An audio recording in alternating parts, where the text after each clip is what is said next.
तो दुनिया की 5 ऐसी बीमारी जिसका इलाज डॉक्टर के पास नहीं होते हुए भी मरीजों से लाखों रुपए ऐंठ लेते हैं। मरीज भी बड़े आसानी से डॉक्टर से लूटने के लिए तैयार रहते हैं। वो कौन कौन सी 5 बीमारी है मैं आपको बता देता हूँ। तो सबसे पहले नंबर पे है बालों का झड़ना, और इसके लिए लोग लाखों करोड़ों रुपए देने के लिए तैयार होते हैं, लेकिन इसका कोई इलाज नहीं है। जी हाँ दोस्तों, बालों का झड़ने का कोई इलाज आज तक है ही नहीं।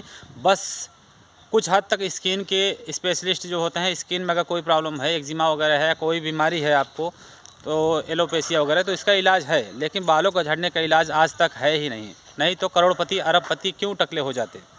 कुछ हद तक इन्हें प्रोटीन वगैरह डाल करके सिरों में और इंजेक्शन थेरेपी से कुछ हद तक मतलब 2-5% तक इलाज संभव है। लास्ट ट्रीटमेंट इसका है हेयर ट्रांसप्लांट, जो कि 30 से 35 वर्ष की अवस्था में अगर करा लेंगे तो अच्छा है, नहीं तो वो बाद में वो भी सक्सेस नहीं होता है।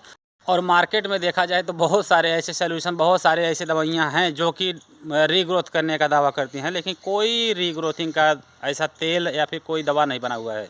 तो इसमें लोग बहुत सारे ठगे जाते हैं। बात करते हैं दूसरे नंबर बीमारी की। तो दूसरे नंबर बीमारी है दोस्तों हमारा हाइट न बढ़ना।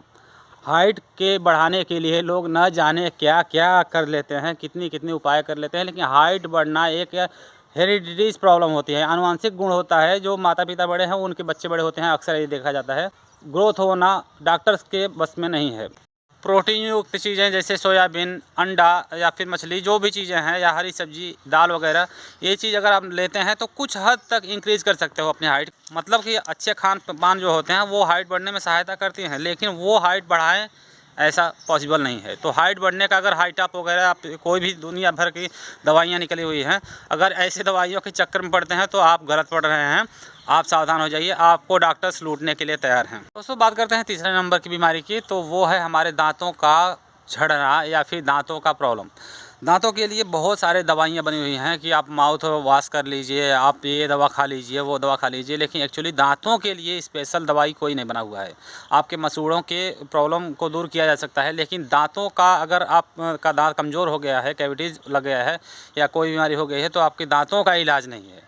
दांतों के लिए दर्द की दवाइयाँ लोग खाते हैं, लेकिन दांतों के लिए स्पेशल कोई इलाज नहीं है। हाँ, कुछ हद तक कैल्शियम वगैरह आप ले सकते हो, जिससे आपको दांतों को मजबूती मिल सकती है। लेकिन दांतों को रीग्रोथ करवाना और दांतों के कैविटीज़ लग जाने के बाद या कोई समस्या हो जाती है दांतों में और दांत ख़राब हो जाता है, तो दांतों के लिए स्पेशल कोई इलाज नहीं है। हाँ, दर्द वगैरह की दवाइयाँ आपको डॉक्टर दे देंगे, माउथ वॉश दे देंगे, जो कि नुकसानदायक होता है।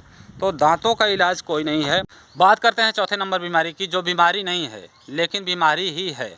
वो है कानों का न सुनना, बहरा होना। लगभग 20% लोगों में देखा जाता है कि वो एक उम्र यानी 40 से 50, 50 से 60 साल तक होते होते उनको कम सुनाई देने लगता है, जिसका इलाज कुछ नहीं है। एक्चुअली होता क्या है, वहाँ पे हमारे कानों की कमी नहीं होती। जो सुनाई देने वाले शब्द होती है हमारे कानों को टच करती है, तो हमारे मस्तिष्क को इंगित करती है, यानी हमारे दिमाग को देती है, लेकिन हमारा दिमाग समझ नहीं पाता। थोड़ी देर के बाद समझता है, तो लोगों को लगता है कि ये कम सुनने लगा है। एक्चुअली वो कम नहीं सुन रहा है, लेकिन कम ही सुन रहा है अगर मस्तिष्क तक उसकी बात नहीं पहुंच रही है। तो कानों का कम सुनाई देना 20% लोगों में देखा गया है, ऐसी कमी हो जाती है उम्र के बाद में।